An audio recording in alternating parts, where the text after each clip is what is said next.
Welcome to Devasena అభిరుచులు. ఈరోజు మనం కారపు బూందీ చేసుకుందామండి. కారపు బూందీ కూడా చాలా బాగుంటుంది. ఇది సంక్రాంతి వచ్చింది కాబట్టి లడ్డు కారపు బూందీ కంపల్సరీ చేసుకుంటారు. కారపు బూందీ ఎలా చేయాలో ఇప్పుడు చూపిస్తానండి నేను. దీనికి ముందుగా మనం శనగపప్పు ఎండబెట్టుకొని పిండి పరుచుకోవాలి. పిండి పరుచుకున్న తర్వాత ఈ విధంగా జల్లెడలో వేసుకొని జల్లెడ పట్టుకోవాలండి, ఏమన్నా ఉంటాయేమో అని. నీట్గా జల్లెడ పట్టుకున్న తర్వాత ఇందులోనే కొంచెం ఒక 100 గ్రాములంత పిండి, ఒక ½ కేజీ శనగపిండి అయితే ఒక 100 గ్రాములు బియ్యం పిండి కలుపుకోవాలండి. క్రిస్పీగా వస్తుంది, బాగా కరకరం అంటుంది. బియ్యం పిండి కూడా వేసిన తర్వాత ఈ విధంగా 2 పిండిలు బాగా కలిసిపోయేటట్టు కలుపుకోవాలి. నీట్గా కలవాలండి మొత్తం, ఆ పిండి ఈ పిండి మొత్తం కూడా మంచిగా కలిసిన తర్వాత కొంచెం సరిపోయేంత సాల్ట్ వేసుకోవాలి. లైట్గా వేసుకుంటారండి, మళ్ళీ వేసుకుంటాము. ఈ విధంగా మళ్ళీ దీన్ని కూడా మంచిగా కలిపేసుకొని కొంచెం వాటర్ పోసుకుంటూ మనం కారపు బూందీకి సరిపడినట్టే కలుపుకోవాలండి. ఒకటేసారి వాటర్ పోసేయద్దు, కొంచెం కలుపుకుంటూ పోసుకుంటే మనకు ఎలా కావాలి అనేది తెలుస్తుందండి. లేదంటే ఎక్కువ అయిపోతాయి వాటరు. మరీ గట్టిగా ఉండకూడదు, అలానే మరీ పలుచగా ఉండకూడదు. సాఫ్ట్గా నీట్గా చూడండి, ఈ విధంగా కలుపుకుంటే సరిపోతుంది. ఇప్పుడు నేను చూపిస్తా చూడండి. మీకు ఇలా జారుగా ఉండాలండి, పిండి జారుగా ఉంటేనే బాగుంటుంది. చూడండి, ఇలా జారాలండి పిండి. ఇలా చెప్పినప్పుడు ఇప్పుడు మనం కొంచెం స్టవ్ మీద కడాయికి నూనె పోసేసుకొని డీప్ ఫ్రైకి సరిపడా ఈ విధంగా జాలి గిన్నె కానీ లేదంటే చిల్లులు గరిటెలు ఉంటాయండి, గరిటెలాగా వేసుకోవచ్చు మనం. నేనైతే జాలి దాంట్లో వేస్తున్నాను. చూడండి ఎంత మంచిగా రౌండ్గా ఎంత మంచిగా పడుతుందో. కానీ ఎక్కువ పిండి మాత్రం వేయొద్దండి. ఎక్కువ వేస్తే ఒకదాని మీద ఒకటి పడిపోయి ఇట్లా ఉండలు కట్టేస్తుంది. ఇట్లా విడివిడిగా వేసుకుంటే నీట్గా బాగా వస్తుందండి. కొంచెం ఓపికగా చేసుకున్నారంటే కొంచెం వేసుకుంటూ 10 నిమిషాలు అయిపోద్దండి, ఎక్కువ టైం కూడా పడదు. ఈ బూందీ కాలడం చాలా ఈజీ అండి, చాలా త్వరగా కాలిపోతుంది. కాబట్టి మనకు బూందీ చాలా ఈజీగా అయిపోతుంది. చూడండి, మళ్ళీ కూడా ఇంకొకసారి వేసి చూపిస్తున్నాను మీకు. ఈ విధంగా వేసుకోవాలండి. ఎక్కువ వేస్తే మాత్రం ఉండలు కట్టేస్తుంది. కొంచెం పిండి వేసుకుంటూ చేసుకుంటేనే మనకు నీట్గా వస్తుందండి.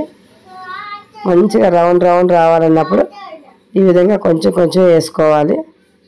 చూడండి, మంచిగా 2 నిమిషాల్లో రెడీగా అయిపోద్దండి. మంచి కలర్ వచ్చేసింది. ఇదే విధంగా మన దగ్గర ఉన్న పిండి మొత్తం కూడా మనం ఇదే విధంగా కొంచెం వేసుకుంటూ మంచి కలర్ వచ్చే వరకు వేపుకోవాలండి. కలర్ ఎంత మంచిగా వస్తే అంత మంచిగా కరకరలాడుతాయండి. మంచి కలర్ వచ్చింది చూడండి. అంతా తీసేసి పక్కన పెట్టుకున్న తర్వాత మనం లాస్ట్లో ఇప్పుడు మొత్తం అయిపోయిందండి. ఇప్పుడు పల్లీలు వేపుకుంటున్నాము. ఒక చిన్న గ్లాస్ పల్లీలు అండి, ఇలా జాలి దాంట్లో వేసి పల్లీల్ని ఆయిల్ ఇలా ముంచేసామంటే మంచిగా వేగిపోతాయి. ఎందుకంటే దానిలో వేసేస్తామంటే అటు ఇటు పోతాయి కాబట్టి జాలీలో వేసి వేపుకున్నామంటే నీట్గా ఉంటే మంచిగా వేగాలి పల్లీలు కూడా. ఇప్పుడు ఈ పల్లీలు కూడా ఇందులో వేసేసుకోవాలి. పల్లీలు వేసేసిన తర్వాత కరివేపాకు కూడా ఈ జాలీలో వేసేసుకొని మనం బాగా చిటపటామంటుందండి. ఇది ఆయిల్లో కొంచెం జాగ్రత్తగా వేపుకోండి. చూడండి, ఆయిల్లో ఇలా ముంచేసామంటే బాగా చూడండి మంచిగా వేగిపోయింది. ఇప్పుడు ఇవన్నీ పక్కన పెట్టుకొని మిక్సీ జార్లో కొంచెం సాల్ట్, ఇంతకుముందు కొంచెం వేసుకున్నాం కాబట్టి ఇప్పుడు కొంచెం వేసుకోండి. కొంచెం జీలకర్ర టేస్ట్కి స్మెల్కి అనేది.